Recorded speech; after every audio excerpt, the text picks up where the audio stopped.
नमस्कार, स्वागत आहे आपले सिम्पली आर्ट विथ रेखामध्ये। बाप्पा लवकरच आपल्या घरी येणार आहेत, तर आपल्या या चॅनलवरती गणपती डेकोरेशन व्हिडिओजची आपण सिरीज चालू करत आहोत। तर सिंपल आणि युनिक डेकोरेशन आयडियाजसाठी आजच आपल्या चॅनलला सबस्क्राइब करा। चला तर मग सुरू करूया आजचा व्हिडिओ। आज आपण गणपती बाप्पाच्या डेकोरेशनसाठी बॅकड्रॉप बनवणार आहोत। तर त्यासाठी अगोदर आपण फ्लावर्स तयार करूया। फ्लावर्स तयार करण्यासाठी मी इथे पेपर कपचा वापर केला आहे। व्हिडिओत दाखवल्याप्रमाणे पेपर कपला कट करायचे आणि कट झाल्यानंतर जो आतमधला पांढरा भाग आहे तो वर आला पाहिजे अशा पद्धतीने त्याला प्रेस करायचे। एकदा पेपर कपला कट करून प्रेस केल्यास हे अशा पद्धतीचे सुंदर फुलं इथे तयार होतील। हे फुलं तयार झाल्यानंतर आपण त्याला कलर करू।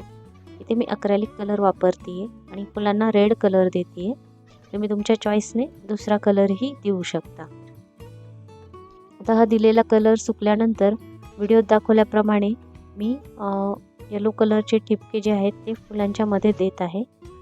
यानंतर एक कार्डबोर्ड घेऊ, त्या कार्डबोर्डवर एक गोलाकार आखून घ्यायचा आहे आणि त्या आकारात त्या कार्डबोर्डला कट करायचा आहे। आता हा कट केलेला कार्डबोर्डला इथे मी ब्लॅक कलर देते।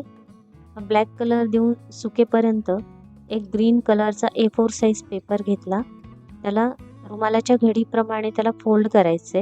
एकदा व्हिडिओत दाखवल्याप्रमाणे एक घडी करायची, परत त्याच्यावरून दुसरी घडी करायची। अगदी जशी आपण रुमालाची घडी करतो तशी आपल्याला इथे घडी करायची आणि घडी केल्यानंतर त्यावरती एक पानाचा आकार रेखाटून घ्यायचा आहे आणि त्या आकारातच आपल्याला त्या पेजेसला त्या पेपरला कट करायचं आहे।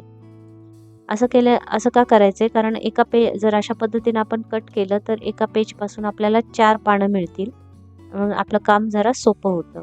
अशा पद्धतीने इथे पानं तयार करायची आहेत।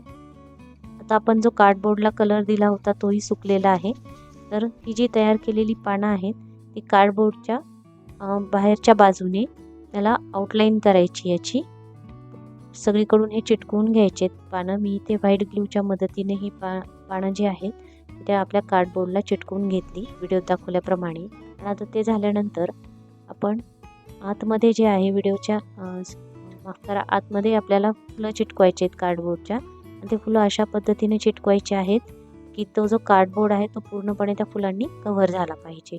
अगदी व्हिडिओत दाखवल्याप्रमाणे आपल्याला ही फुले चिटकवायची आहेत। इथे फुले देखील मी व्हाईट ग्लूच्या मदतीने चिटकवत आहे। फुले चिटकवल्यानंतर मला असं वाटलं की जो आतमधलं फूल आहे त्याच्यावर काहीतरी थोडंसं वेगळं फूल करावं, म्हणून मी हिरव्या कलरचा गोलाकार कागद घेतला आणि त्याला फुलाच्या आकारामध्ये पाकळ्यांमध्ये कट केलं, जसं व्हिडिओत दिसतंय त्याप्रमाणे। आणि त्याला नंतर व्हाईट ग्लूच्या मदतीने जो मधला फूल आहे त्याला चिटकवलेला आहे। आणि आता जो फायनल लुक आहे तो असा आहे।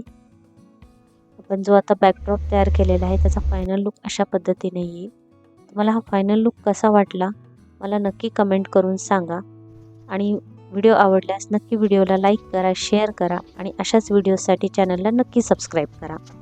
आता हे जे आपण बॅकड्रॉप बनवलेलं आहे त्याला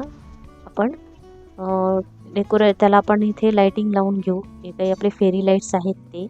आणि मग पूर्ण ठेवल्यानंतर सर्व मांडणी केल्यानंतर बाप्पाच्या ह्याची, तर याचा जो फायनल लुक आहे तो इथे दाखवते। आणि हो, आणखी एक हे करायचं, जेव्हा आपण हे भिंतीला चिटकू तर अगोदर भिंतीला मास्किंग टेप लावून घ्यायचा आणि त्यावरती मग नंतर डबल साइडेड टेप लावून आपण हे चिटकवू शकतो, जेणेकरून की जो आपला भिंतीचा कलर आहे तो खराब होणार नाही। आणि हा आहे आपला फायनल लुक। तर तुम्हाला कसा वाटला मला नक्की कमेंट करून सांगा। चला तर मग भेटू पुढच्या व्हिडिओमध्ये।